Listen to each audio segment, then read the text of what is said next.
చూసారండి, ఇది 7th day celebration అండి. రోజు ఇదే విధంగా ప్రతిరోజు అలంకరణ చేసి ఏదో ఒక్కొక్క లాగా ఒక్కొక్క వీధిలాగా భజనలు అనేది చేస్తూ ఉంటారు. నేను మామూలుగా రోజు పెడుతుంటే రొటీన్ వీడియో అని చెప్పి నేను వీడియో తీసాను, బట్ దాన్ని పోస్ట్ చేయటం లేదు. సో ఇది 7th డే, ఈరోజు లాస్ట్ డే అండి.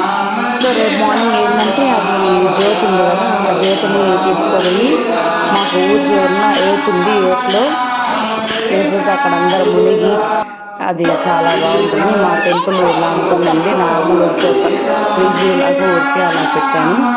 ఇప్పుడు ఈవినింగ్ టైం కాబట్టి అలంకరణ జరుగుతూ ఉంటుంది కాబట్టి పెద్దవారు జనాలు ఉండరు. నైట్ అయితే చాలా క్రౌడ్గా ఉంటుంది అసలుకి.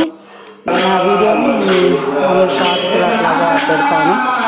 ఇలా ఉంటుంది అలంకరణ అంతా, చాలా బాగుంటుంది. టెంపుల్ చాలా రీసెంట్గా కట్టారు, ఒక 2 years కట్టారండి. బాగుంటుంది. ఇది ఆంజనేయ స్వామి అండి. రాముడి వారికి ఎదురుగానే ఆంజనేయ స్వామి విగ్రహం ఉంటుంది. ఆ విగ్రహానికి స్వామి డెకరేషన్ అనేది చేస్తున్నారు. అని చెప్పి నేను సరదాగా ఇలా వీడియో అయితే తీశాను. సో మీకు వీడియో నచ్చినట్లయితే లైక్ చేయండి, షేర్ చేయండి, అదేవిధంగా నా ఛానల్ని సబ్స్క్రైబ్ చేయండి. Thank you friends. నేను ఒక ఇన్ కేస్ రేపు మార్నింగ్ చూపిస్తాను. మాకు హోమం కూడా వేస్తారండి అక్కడ. ఇప్పుడు ప్రజెంట్ 7 రోజులు కంటిన్యూగా హోమం కూడా జరుగుతుంది.